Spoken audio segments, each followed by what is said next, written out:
Bom dia, Sessuano, tudo bem?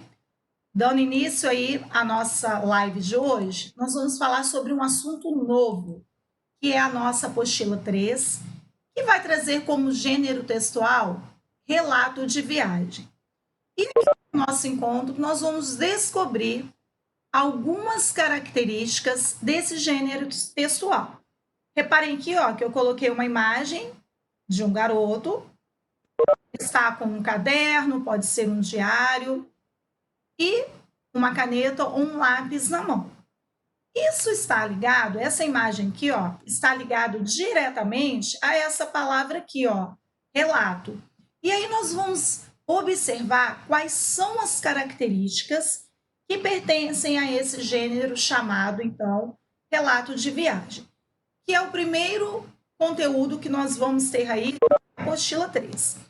Sempre nas nossas apostilas, o início de cada unidade traz um gênero textual. Nós já estudamos vários gêneros textuais na apostila 1, finalizamos a apostila 2 com outros gêneros textuais, e agora a apostila 3 vai trazer, então, o gênero chamado relato de viagem.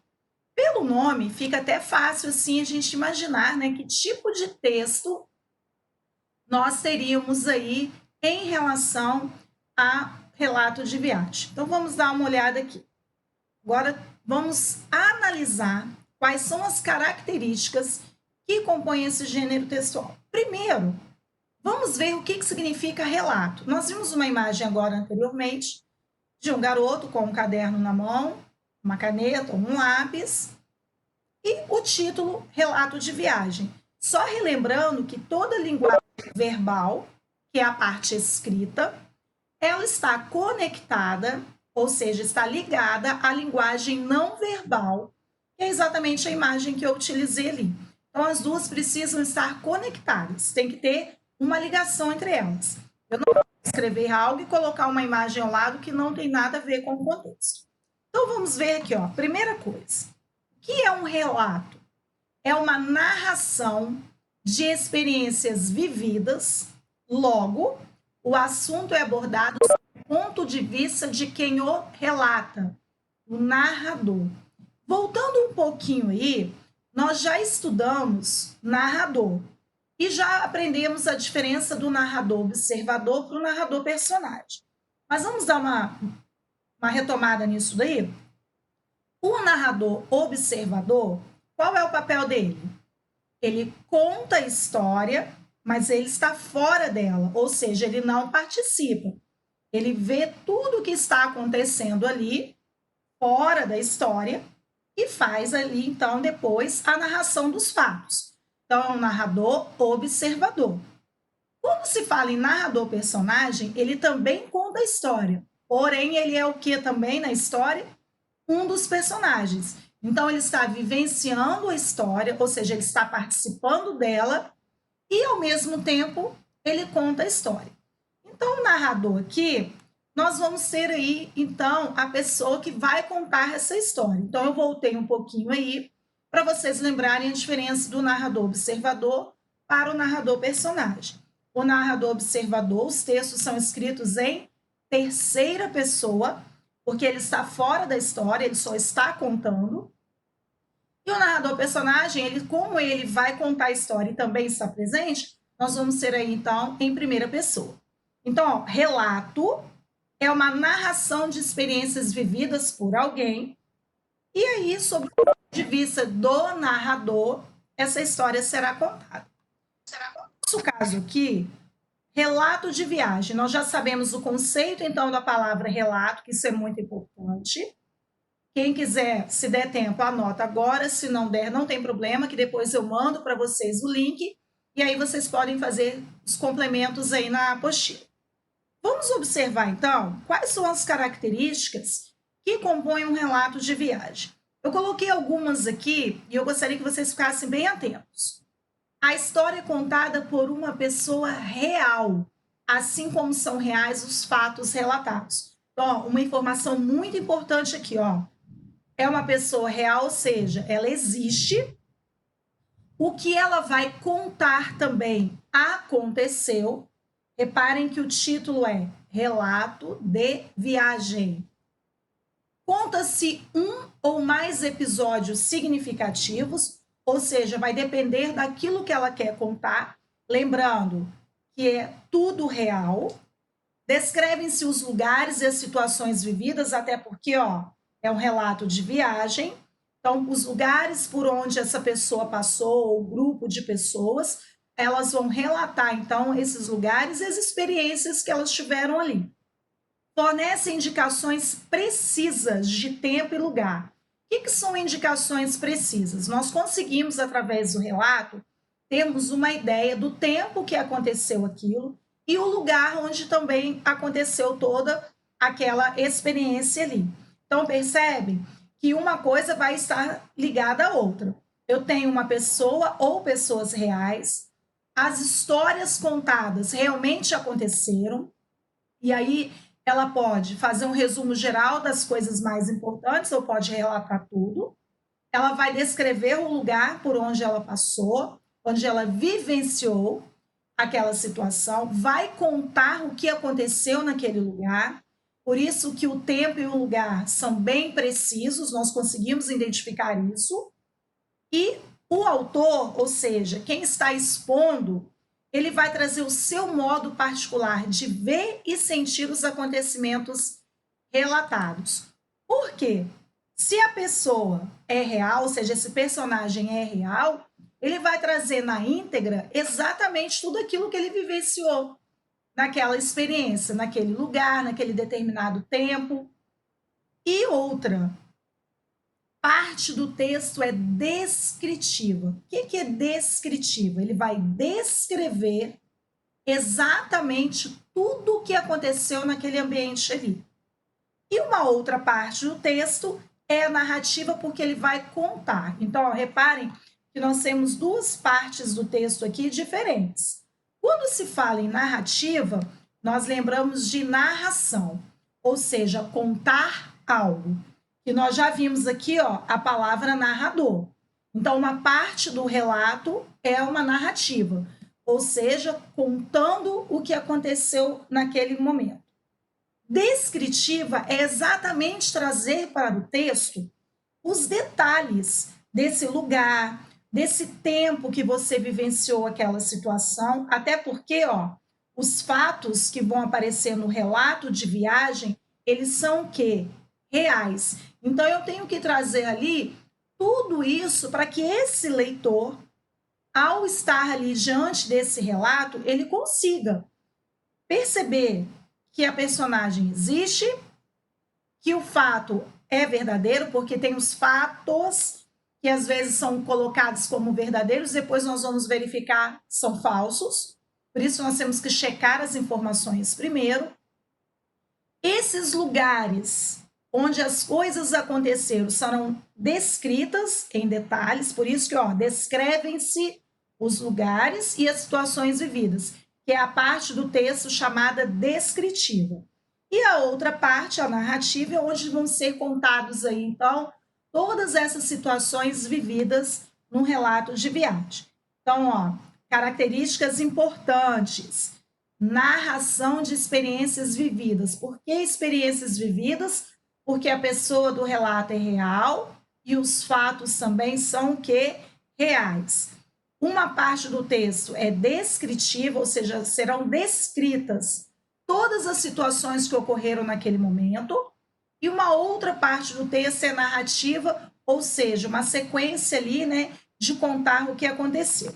Então, nós já vimos aqui coisas bem importantes em relação ao gênero relato de viagem. Dando continuidade aqui, nós temos outras características do relato de viagem. Os verbos e os pronomes são usados predominantemente na primeira pessoa. Lembra que eu falei da diferença entre narrador-personagem e narrador-observador? O narrador-observador ele está fora da história.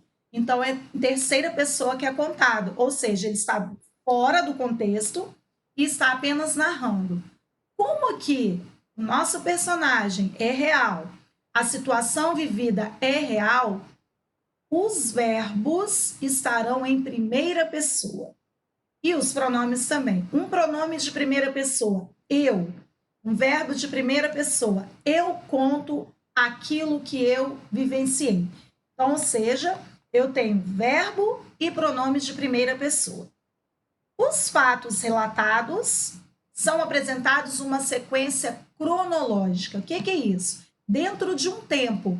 Lembra que nós vimos anteriormente que tem o tempo e o lugar, que nós conseguimos identificar isso muito fácil? E aqui, ó, o tempo verbal geralmente é o pretérito perfeito do modo indicativo. Vamos voltar um pouquinho aí no conceito de verbo. Verbo trabalha com a ideia de tempo. Quais são os tempos básicos que nós temos na língua portuguesa? Presente, o pretérito, que é o passado, e o futuro. Só que esse pretérito, chamado de passado, ele tem algumas divisões lá no modo indicativo, que nós já estudamos anteriormente. O pretérito perfeito, o imperfeito e o mais que perfeito. Outra coisa, se relatar é contar algo, eu só posso contar algo que já tenha o quê? Acontecido. Por isso, eu vou relatar os fatos. Presta atenção nisso que eu acabei de falar. Vou repetir.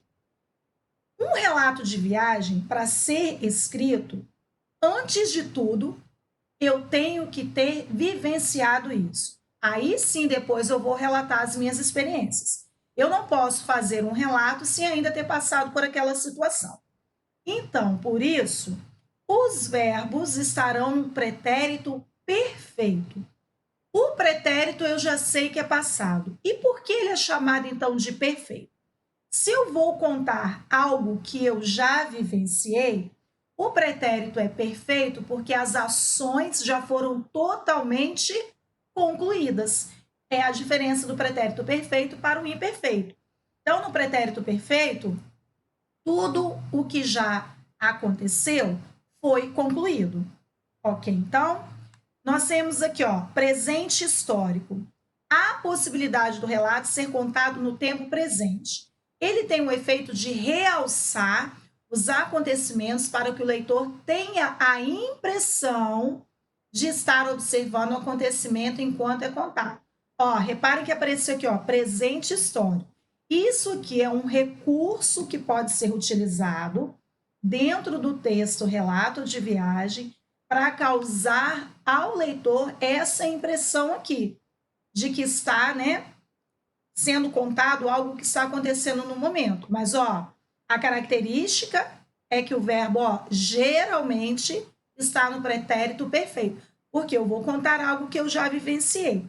Mas aí, se eu quiser trazer algo mais interessante para aprender o leitor a leitura, eu posso trazer essa possibilidade aqui, ó, possibilidade, e trazer a impressão de que algo está acontecendo naquele momento, porque relato é algo que eu vou já ter vivenciado para depois contar.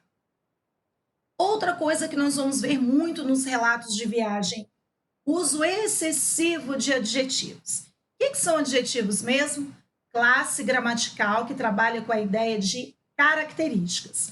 Essas características podem ser boas, podem ser más. Nós temos aí a ideia, então, de trazer para esse relato de viagem adjetivos para trazer características dos locais, das pessoas, das situações em que elas estavam vivenciando. Então, nós vamos ter aí um universo muito grande de adjetivos aparecendo nos relatos, justamente para que o leitor tenha toda a impressão daquele lugar, daquela experiência vivida pelo personagem. A linguagem pode variar entre formal e informal. A linguagem formal é essa que eu estou utilizando para conversar com vocês, é aquela que nós usamos de acordo com a gramática, preocupando-se com todas as concordâncias.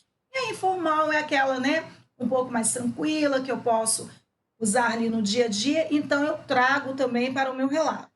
Isso vai depender, olha só uma informação importante, do grau de intimidade entre quem relata, que é o nosso narrador, e o interlocutor, aquela pessoa que está ouvindo, que é o nosso leitor. E nós vamos ver aqui uma outra parte da matéria, que é chamado de sentido denotativo e conotativo. Nem sempre a palavra que eu vou utilizar dentro do meu relato ela vai estar no seu sentido literal, no seu sentido real. O que é isso, professora? Aquele sentido que nós buscamos lá no dicionário quando estamos em dúvida no que significa a palavra. Vou dar um exemplo de sentido denotativo e conotativo. O sentido denotativo é o real. Prestem atenção no exemplo. A fera está solta. Marquem aí na cabecinha de vocês a palavra fera. Meu pai está uma fera. Reparem que eu usei a palavra fera 2 vezes. No primeiro, quando eu disse que a fera está solta, eu estou usando a palavra fera no sentido denotativo. O que é denotativo, então? O sentido real da palavra. Eu estou fazendo uma relação a um animal perigoso, um animal selvagem. Quando eu digo que meu pai está uma fera, eu estou dizendo que naquele contexto ali, o meu pai está nervoso, está bravo, está irritado. Isso daí, ó. Então, esse é o sentido conotativo, isso aí, que é o mesmo que vocês já conhecem, que é o sentido figurado. Mas agora, nós vamos usar então esses 2 nomes, o denotativo e o conotativo, que um pouquinho mais à frente nós vamos voltar a falarmos sobre esse assunto. Prevalece a subjetividade. O que é subjetividade? O autor vai trazer tudo aquilo ali no texto que ele vivenciou. Por isso que é subjetivo. Ele vai trazer ali as suas emoções, as sensações, né, que ele vivenciou naquela experiência. É diferente de um texto objetivo. Nós já estudamos lá atrás, né, as notícias, estudamos as capas de revistas, e lá as notícias são objetivas. Eu trago ali as informações necessárias para que o meu leitor saiba sobre o que eu quero passar. Já no relato de viagem, não. Tanto que nós vimos lá que os adjetivos vão aparecer sendo usados de maneira excessiva, justamente para trazer essa subjetividade para o texto. Ou seja, aquilo que eu vivenciei, as emoções, as experiências, tudo isso vai acontecer, então, dentro de um relato de viagem. E aqui eu trouxe 2 modelinhos para vocês de relatos. Eu vou dar uma lida rapidinho nesse aqui que diz assim, ó. Horizonte pontilhado de icebergs, de vez em quando rasgado pelo jato de água que saía do dorso de uma baleia. Elas apareciam todo dia. Horizonte sempre torto, é assim que ele aparece em praticamente todas as minhas fotos, inclinado pelo balanço do mar. Ou seja, alguém aqui está vivenciando a experiência de estar em alto mar. E olhem só, reparem o uso de adjetivos que foram colocados nesse trecho aqui. Por quê? É exatamente para que o leitor, ao ler esse relato, ele consiga também, através da imaginação, verificar essa situação vivida aqui por esse personagem. Então, nós temos aqui, ó, vários adjetivos. Reparem que a subjetividade está presente, porque ele traz ali essa emoção, né? Aquilo que ele vivenciou. Imagine, ó, ele estava próximo, né, de uma baleia, que não é uma coisa comum no dia a dia. Então, reparem, ó, ele fala do horizonte, ele fala do jato de água, ele fala das fotos, né, que ele foi tirando ao longo do percurso, fala do balanço do mar. E aí nós conseguimos observar nesse trecho aqui o relato dessa experiência vivenciada. Do outro lado aqui, ó, nós temos viagem a Portugal. Olha o que diz esse relato. O fim de uma viagem é apenas o começo de outra. É preciso ver o que não foi visto, ver outra vez o que se viu já, ver na primavera o que se vira no verão, ver de dia o que se viu de noite, com o sol onde primeiramente a chuva caía, ver a seara verde, o fruto maduro, a pedra que mudou de lugar, a sombra que aqui não estava. É preciso voltar aos passos que foram dados para os repetir e traçar caminhos novos ao lado deles. É preciso recomeçar a viagem. Sempre o viajante volta já. Reparem que tanto em um texto quanto em outro estão sendo relatados experiências vivenciadas. Então, pessoal, nós vamos observando aí todas aquelas características que eu mostrei para vocês no primeiro momento. O excesso de adjetivos, a ideia do lugar onde está acontecendo ou aconteceu aquela situação, essa subjetividade aí trazendo para o leitor essa emoção, os detalhes, né, em relação ao local onde está sendo descrito. Então, reparem que aqui, ó, fica claro, né, que nós temos o local, o espaço onde tudo isso está acontecendo.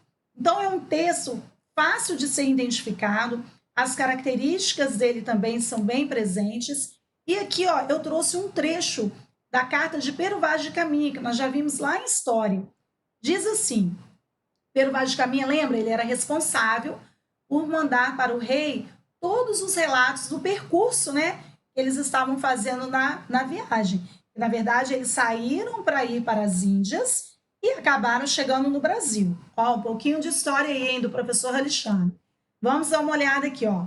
Posto que o capitão mor dessa vossa frota e assim os outros capitães escrevam a vossa alteza a nova do achamento desta vossa terra nova, que ora nesta navegação se achou.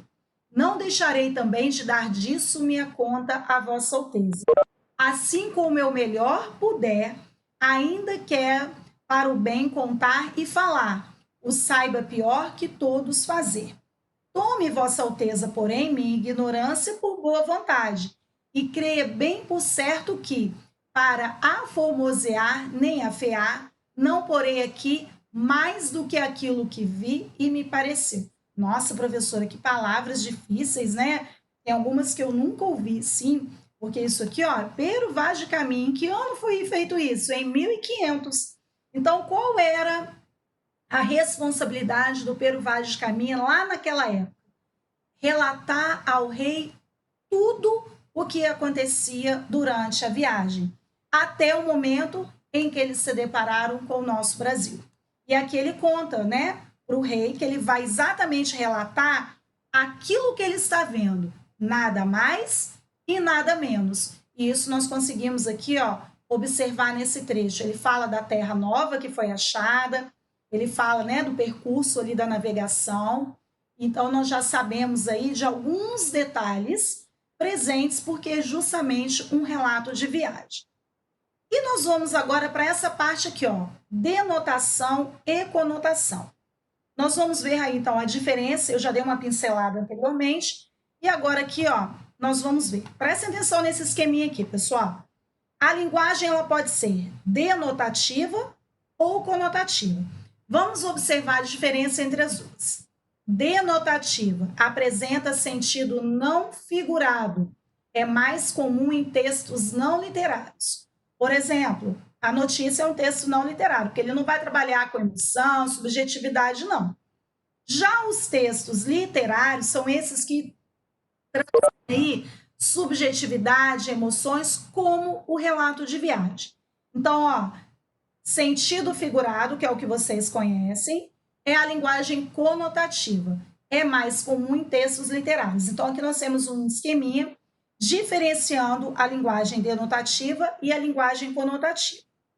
A denotativa é aquela que nós usamos no dia a dia mesmo, o sentido real das palavras.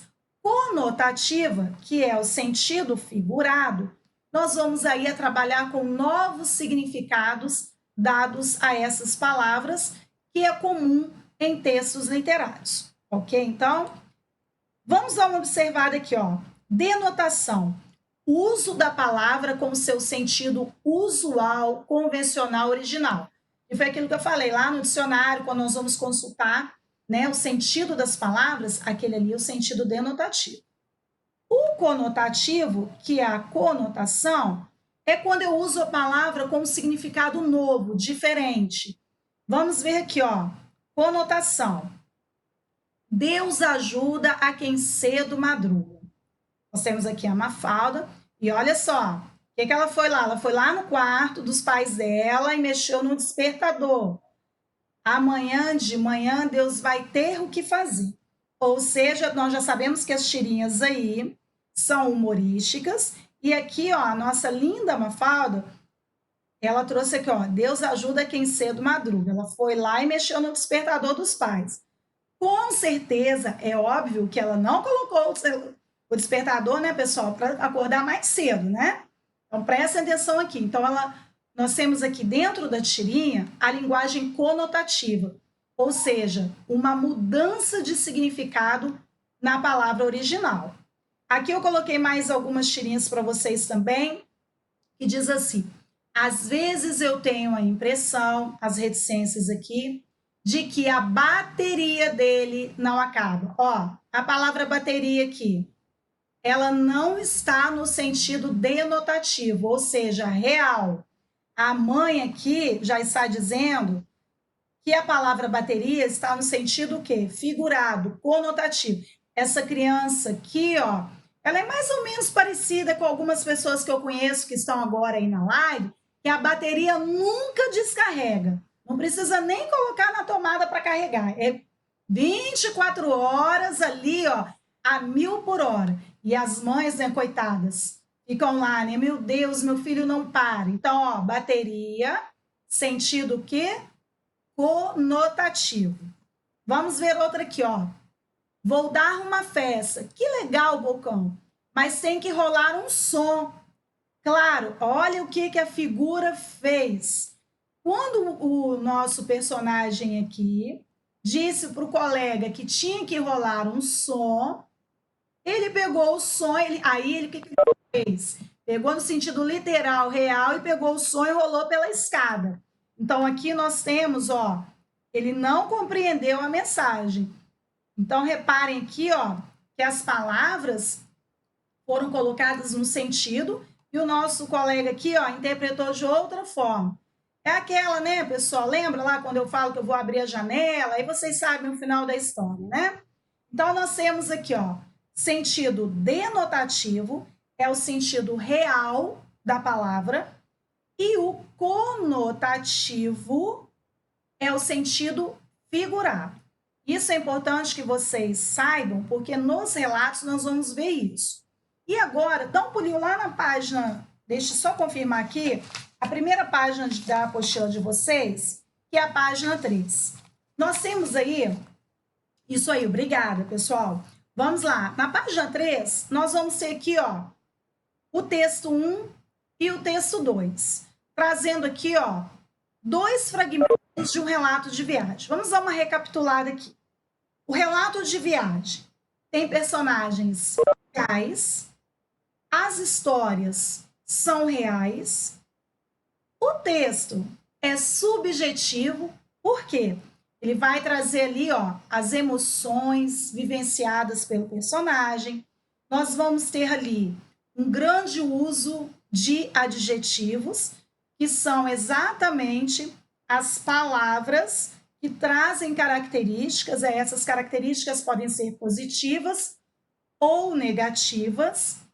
Nós vamos ter aqui, então, primeira pessoa, olha só, quando estávamos a 400 quilômetros da costa do Marrocos, primeira pessoa, ou seja, nós temos aqui, ó, uma história de uma viagem, e nós temos aqui, ó, gostaria que vocês passassem o marca-texto lá na página 3, no início, que diz assim, ó, relatos de viagem fazem parte da história da humanidade e são encontrados em diversos períodos. Destaquem esse pedacinho aqui para mim, por favor.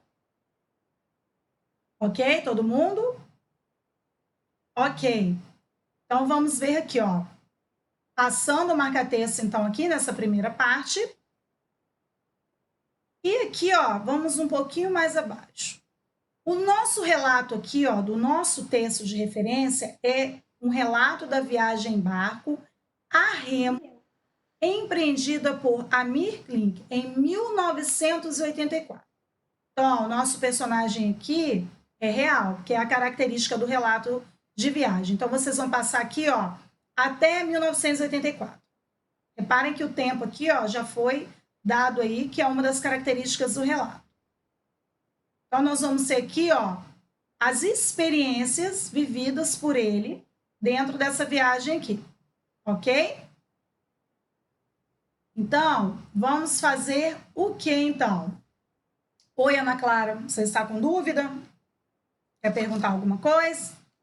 Pode. Tá dando pra me ouvir? Oi.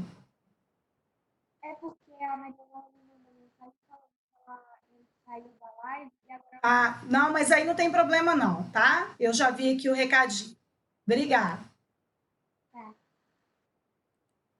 Então, pessoal, nós vimos aqui algumas características presentes no relato de viagem relacionadas àquilo que nós já falamos anteriormente.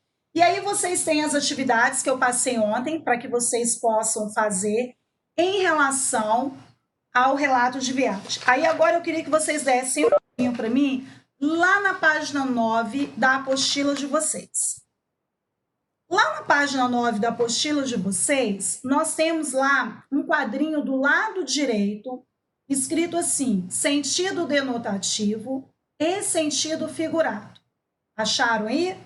Lá no canto direito, na página 9, que é exatamente um dos conteúdos que nós acabamos de ver aqui no relato de viagem.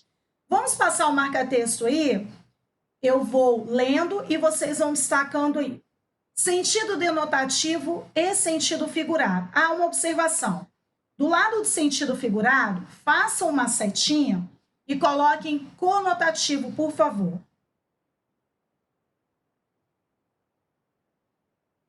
Ok?